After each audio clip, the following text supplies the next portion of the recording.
Dr. H.C. Raffi Farid Ahmad sebagai Utusan Khusus Presiden Bidang Pembinaan Generasi Muda dan Pekerja Seni. Juga pastinya saya sangat bersyukur atas segala rahmat yang sudah diberikan, dan saya juga sekali lagi mengucapkan terima kasih yang sebesar-besarnya atas kepercayaannya dan atas kehormatannya kepada Bapak Presiden Republik Indonesia, Bapak Prabowo Subianto, atas kepercayaannya melantik saya menjadi utusan khusus Presiden dalam bidang pembinaan generasi muda dan juga pekerja seni. Alhamdulillah ini menjadi di mana saya bisa memiliki kesempatan untuk mengabdikan diri saya kepada tanah air tercinta. Mudah-mudahan apa yang saya lakukan di sini, saya bisa bekerja maksimal untuk membantu, meringankan, dan mengakselerasi apa yang sudah diarahkan oleh Bapak Presiden, Bapak Prabowo Subianto, agar bisa terpenetrasi dengan baik. Dan juga pastinya untuk seluruh masyarakat Indonesia, saya mohon doanya, saya mohon restunya, agar saya bisa mengemban amanah ini dengan baik untuk bangsa dan negara. Terima kasih. Assalamualaikum warahmatullahi wabarakatuh. Mas Raffi bakal melakukan LHKPN nggak Mas ini Mas? Iya, nanti kita akan laporkan juga LKHPN-nya. Ya, alhamdulillah juga saya mengucapkan terima kasih pastinya untuk istri saya tercinta, untuk keluarga. Alhamdulillah saya tadi ditemani oleh Mama Ami, ibu kandung saya, oleh Mama Rita dan istri saya Nagita Slavina, dan juga alhamdulillah tadi berjalan dengan lancar, dan saya siap bertugas untuk mengabdikan diri kepada bangsa dan negara. Terima kasih. Ya, untuk masalah program ke depan, saya juga sudah mempersiapkan, tapi diskusinya mungkin nanti, karena beberapa hari ini kan masih ada pelantikan beberapa, dan saya juga mengucapkan selamat sekali lagi kepada semua yang sudah dilantik dan bertugas di Kabinet Merah Putih. Mungkin setelah ini saya juga menunggu instruksi dari Pak Presiden untuk nanti berdiskusi tentang program kerja apa saja yang memang harus kita sinkronisasikan. Kalau memang saya di sini sesuai dengan bidang yang menurut saya kapasitasnya bisa saya jalankan, yaitu pembinaan generasi muda dan juga pekerja seni. Mas, kantornya nanti di mana? Untuk itu mungkin nanti dari Pak Mensesnek atau Pak Sekap, mungkin kami masih menunggu. Mas, bagaimana memastikan bahwa bisnisnya Mas Raffi tidak singgungan dengan pemerintah? Ya, nanti itu pasti, ini kan hari ini saya baru selesai dilantik nih, belum ada, nanti kita akan berdiskusi lebih lanjut untuk semuanya. Dari pemerintah, strategi gimana gitu? Ya. Iya, pastinya bukan hanya pekerja seni aja, tapi saya juga meminta restu, mengajak kolaborasi untuk seluruh lapisan elemen masyarakat apapun itu. Karena utusan khusus Presiden di sini, memang tugas kami mengsinkronisasi, membantu percepatan, akselerasi, dan juga membantu penetrasi agar apa yang memang diarahkan oleh Pak Presiden untuk kedaulatan rakyat, untuk kebersamaan kita rakyat Indonesia agar terjadi lebih baik, lebih cepat, dan tepat sasaran. Tapi mungkin strategi Mas, biar tidak singgungan dengan bisnis Mas Raffi di pemerintah bagaimana? Ya, mungkin nanti itu pasti akan kita diskusikan juga. Tapi memang kalau memang saya sudah di sini, sudah dilantik, ya apapun yang kami utamakan adalah kepentingan untuk negara, nusa, dan bangsa. Mas, soal gelar Doktor Honoris Causa Mas, yang tidak diakui oleh Kemendikbud Mas. Ini kan tadi sempat masih dibacakan juga Mas. Ini bagaimana Mas tanggapannya? Ya, kalau itu mungkin nanti ditanyakan saja kepada pihak sebelah sana. Terima kasih. Ya, nanti kita pasti ada diskusi lebih lanjut lagi. Yang paling penting, mohon doanya, saya siap menjalankan tugas dari Bapak Presiden Republik Indonesia, Pak Prabowo Subianto. Terima kasih.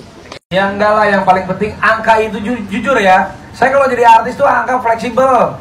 Saya tuh misalnya ya udah adanya berapa dulu. Tapi kalau misalnya honor saya sekian, biasanya itu ada yang nawarin, ikut dong gini-gini, tapi boleh nggak diskon dikit? Boleh, gue diskon. Tapi kalau bulan depan lanjut lagi bagus, balikin lagi ke harga normal ya gitu. Jadi gue tuh orangnya fleksibel. Tapi rata-rata ya memang bagus, rata-rata antara 25 juta ke 50 juta sekali tampil kan kalau di TV kan? Iya, kalau sejam gitu. Oh, sejam. Gue juga kan sejam mau tahu.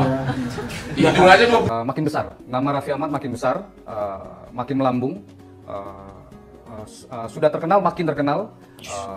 Banyak cobaan banyak ujian, Aduh itu tuh. banyak tantangan. Aduh, yang nggak apa-apa tantangan sih oke. Terutama dalam hal-hal sehubungan dengan pemerintahan dan politik. Itu AA mesti waspada di situ. Karena gue melihat AA ini ada satu sosok laki-laki. Jadi Raffi Ahmad ini yang gue tangkap adalah sosok orang yang menurut gue menurut gue menilai adalah sosok orang yang katakanlah ya baik hati, santun, beradab, berakhlak, baik, benar, bagus orangnya. Ya. Tetapi kenapa ada satu orang yang sangat nggak suka, benci, menyimpan dendam Sama gue. terhadap lo. Laki-laki, besar, tinggi, wajahnya jelas di sini, rambutnya cepak, belah samping, putih, gemuk, umurnya di 50-an, pengusaha, pebisnis besar,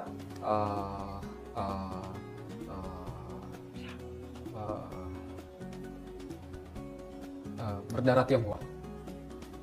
Kenapa dibenci sama gue? Salah gue apa? Ada hal-hal yang bukan lo nggak membuat hal-hal kesalahan. Jadi Raffi Ahmad ini lo nggak ngelakuin apa-apa, tidak berbuat salah sama dia, tidak jahat terhadap dia, tapi dia nggak suka dengan apa yang terjadi, yang lo capai. Dia nggak suka dengan apa yang lo perbuat, yang lo lakukan. Dia nggak suka karena itu sehubungan dengan apa yang sedang dia lakukan juga kemarin, sekarang, dan nanti ke depannya. Dan ada banyak kegagalan yang ditemui, tapi banyak keberhasilan yang lo temui. Dan sosok ini sampai sekarang itu masih teringat di dia, itu dia nggak sukanya itu sama diri lo, sama Raffi Ahmad.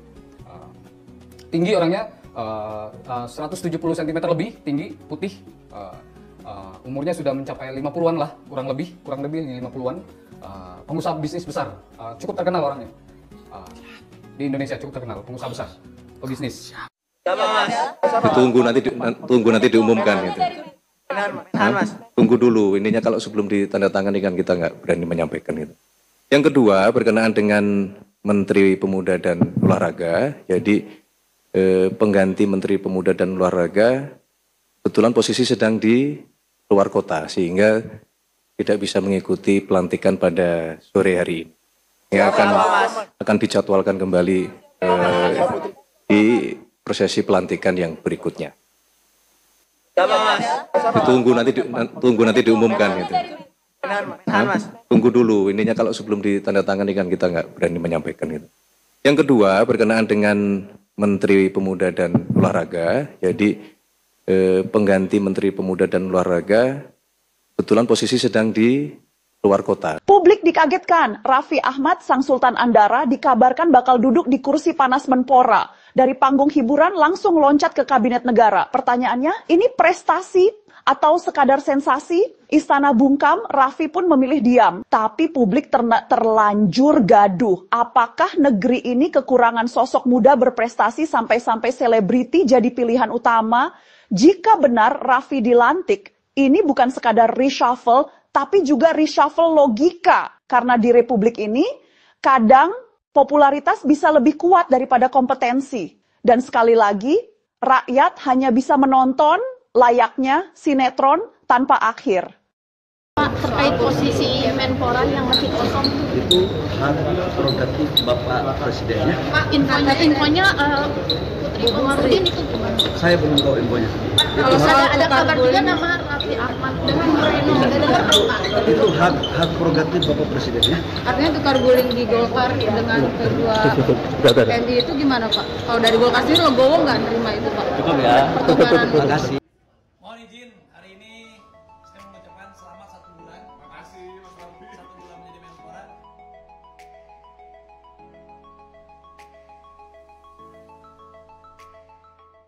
Ternyata beliau banyak melaporkan sebulan ini banyak perkembangan olahraga di diri beliau. Itu tadi Mas Raffi lebih banyak cerita ini apa semangat barunya beliau di dunia tenis sekarang.